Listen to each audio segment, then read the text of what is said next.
Hello, everybody. I am one of your hosts, Scott, recording again in San Juan, Puerto Rico. Hello, Scott. You're very lucky to have all this wonderful travel and sunshine. I'm coming to you from the United Kingdom, where we are lacking both of those things. Yeah, it comes around. Yeah, I'm very happy to be here. Good to see you again, Andy. Welcome back, everybody, to the T and Tim Bits podcast, Global Perspectives on Business Development to help you prosper. Today, we are going to get into a conversation about balancing personal and professional branding.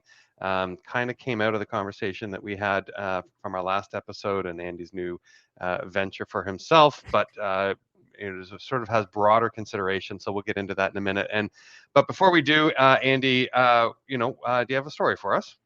I certainly do. I'm very pleased to have been exposed to some experiences with sales copy, and I know that's not something that we would normally talk about. And writing sales messages is something that I suppose is more of a marketing Potentially. expectation. But I think perhaps it's important for salespeople to see and experience too. And the story I want to share is one that I did experience before my transition, but I made a note of it that I wanted to maybe share it when I got the opportunity. And it was so I was with this sales team and this particular salesperson, and what he'd done is he had very cleverly for every presentation that he was going to be making, he'd written like sort of a key overview thing that described the I don't know how to best describe it, but the ideal customer, or the Sure. the target that he was working on, so that when he opened his presentation in the meeting, the customer felt, yes, you understand our problem, you understand our challenges, you understand what it is that we're dealing with.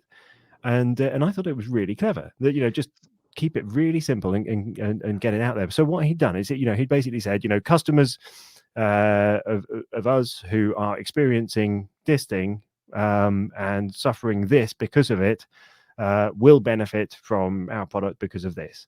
Right. And Right. yes, there's definitely a way of making it better, but I just loved the way that he had thought about, how I can Right. get my message across. Just have it on in the background while I'm introducing myself, while I'm talking, but just having Hmm. it up on the screen so that they can feel, oh, okay, actually, these guys probably do understand what we're going through. Let's listen a bit more to what he has to I like say. that. Yeah, I thought it was I like clever. that. Yeah.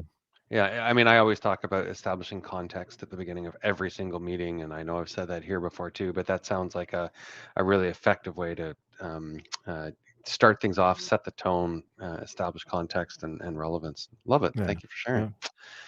Yeah. So we're going to talk about balancing personal and professional branding. Do you want to sort of comment first on how you think that is a challenge to a lot of people, and why we thought it would be a useful thing to talk about?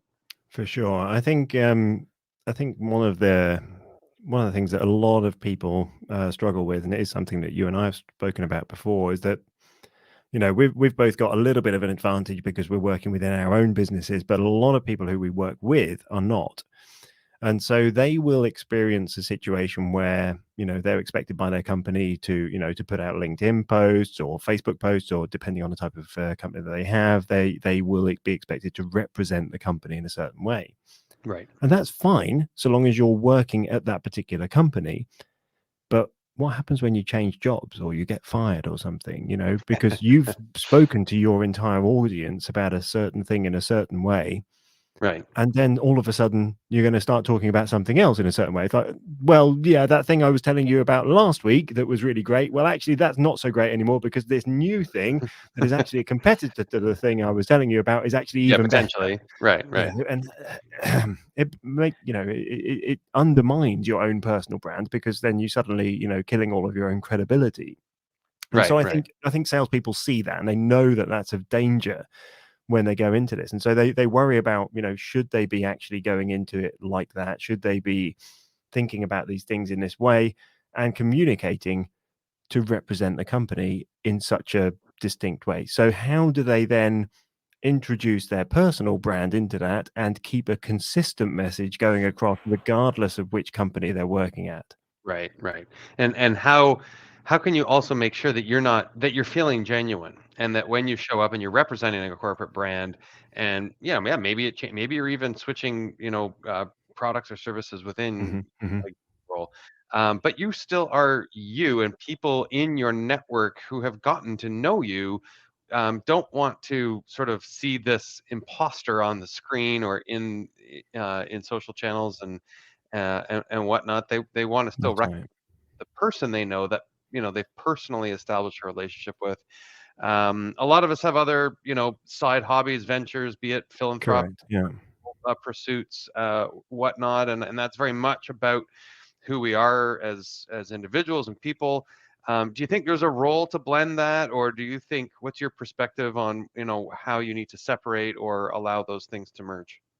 No, I think it's essential. I think it's really Yeah, important because people buy into the person and they build yeah, relationships with people. They don't build into relationships with products or brands.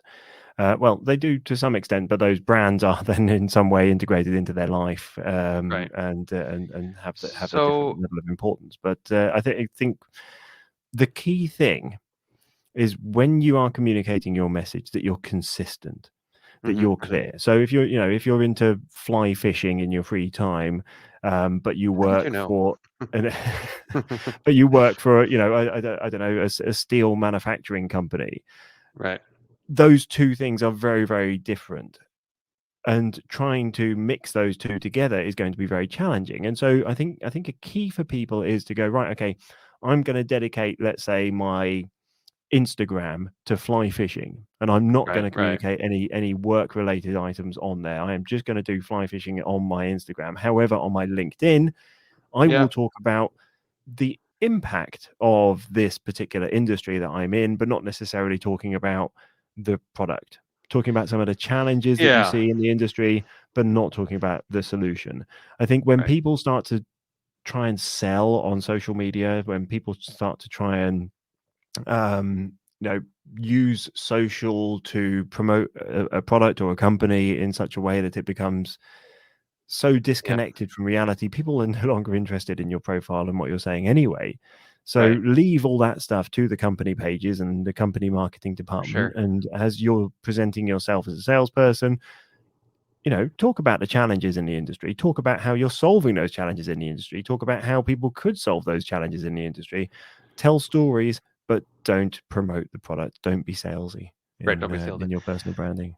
Now, I think that everybody probably who heard you say, you do personal thing on Instagram and your professional thing on LinkedIn. I Mm. think that's kind of um, something we would all expect, but I don't think it needs to be entirely separate. I think No, that no, actually, when you can weave them together, you'll get more traction. You'll yeah, suddenly have a better capacity to open up new conversations, identify with other people, get more engagement. I'm not saying do it all the time, but some of the most engaging content that I post is got a personal element to it, completely right. Yeah, or I might put the whole photo catalog on. I mean, I don't actually post very much on anything other than LinkedIn, but if and when I did, it would be a broader, very detailed social, personal moment.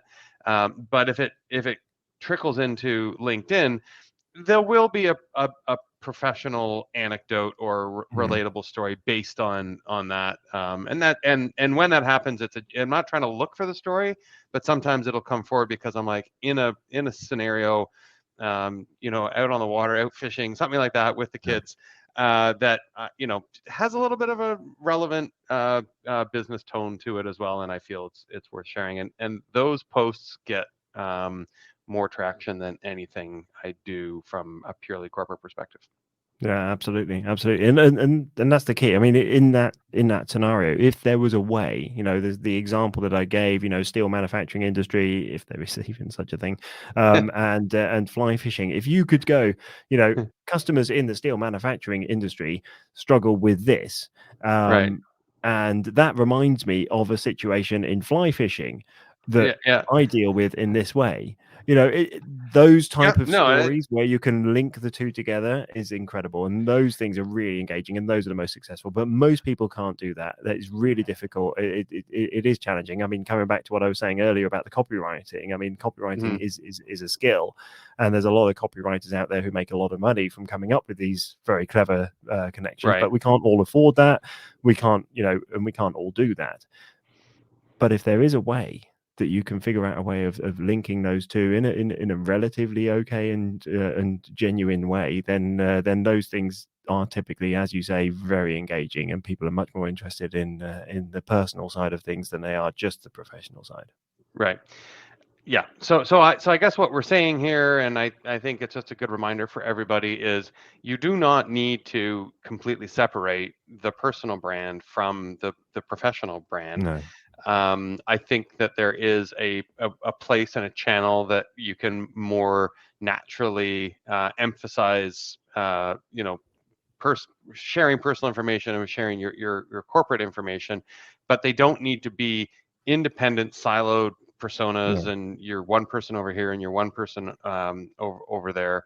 And I think that unfortunately, a lot of businesses don't realize that. So I think that the That's very true. individuals That's very true. sort of would feel like they feel unnatural. I think that's part of why it's difficult for a lot of people to show up and have a personal brand that they put forward, because they feel like they're not, it's not them, and they're having to Yeah. wear a suit that doesn't fit because they're trying to, adopt the corporate brand. Yeah. So hopefully you're in a scenario where you have a little bit more autonomy to post authentic, personal content for your professional endeavors. And I think it's just so tragic when I hear that, oh, my business has a policy about what I can publish I know. on It's LinkedIn, ridiculous, or isn't it? they How they have short-sighted to. of the company. I have to send it to them before I can, publish something. And I think, Yeah. perhaps there are some regulated industries. We have clients in financial services and insurance Yeah, of course. Yeah. and things like that. And if they say the wrong thing the wrong way, there's liability issues and all that kind of stuff. But I still believe there's got to be a way to just do it in a trustworthy, professional way that allows the individual freedom to just completely avoid any of those kinds of topics. But I think that some companies think it's too risky. But I really challenge you to find a way to, I guess, clearly define those scenarios so that there can be more individual autonomy in those moments. I think as well, though, I mean, companies that have those sort of policies, it must be very challenging for them to draw the line of what things on someone's personal social media that they're allowed to or not allowed to post. Yeah, I mean, yeah. that's very difficult. It's like, oh, I went to this place with my kids. Oh, well, that could be associated with a competitor's brand. You can't post that. Like, well, hang on. It's very Yeah. strange, I think. So anyway, I guess that's a message directed specifically at those kind of communications Oh, for sure. Yeah. leaders. I think if you're listening and you are sort of more of the individual contributor, if you're stuck in that situation, your hands might be tied. But Mm. but for everybody else, it is, I think, absolutely critical to give yourself the flexibility to blend these two things together. And so then I think you end up in a hesitation also, Andy, that comes back to where you started, which is, well, wait a minute, what if I show up and I'm, representing one brand for a long time, and then it shifts? I better just sort of not do it at all. And there's a big hesitation there. So is it a problem, in your opinion, to switch brands or switch content in your account? I don't think so. I don't think it's a Right. problem at all. I just think the key is to give it context, Yeah. to Right. explain at some point. I mean, and of course, the problem is that the algorithms don't show it in a linear timeline fashion most of the time Right. anyway. Right. But nonetheless, so long as you've got something out there that you clearly communicate, I was doing this, now I'm doing this, and that's because of this, Right. that's fine. Yep. That's the key. And then you just start showing up as the new personal brand. You start, being consistent. You start being clear. There's no problem. Yep. That's absolutely, the right way of doing things. But just get on with it, And I also think and do there's it a in a good scenario way, in a that, genuine way. yeah, and I also think there is a scenario that applies to a lot of people who do have other sort of pursuits, and they want to advocate Mm, for them or share them or whatnot, and it's the same channel, same audience, but today I'm talking about what I do on the weekends, and perhaps it is a mm, philanthropic endeavor or something like that, and this is my professional corporate contribution. I think that shows more just how dynamic you yeah. are, and adds just that much more relatability and approachability that we're all looking for when we do that. So I get asked this question all the time, so I thought it'd be a good conversation, and obviously my advice is to worry a lot less about it than the people who ask the question Totally. are Yeah. doing. So yeah. Very good. Thanks again for the conversation, Andy. Appreciate your time. Thanks, everybody. If you want to get in touch, you can go to tandtimbits.com. We'll see you on the next episode. Thanks again, Andy. Thanks very much, Scott. All right.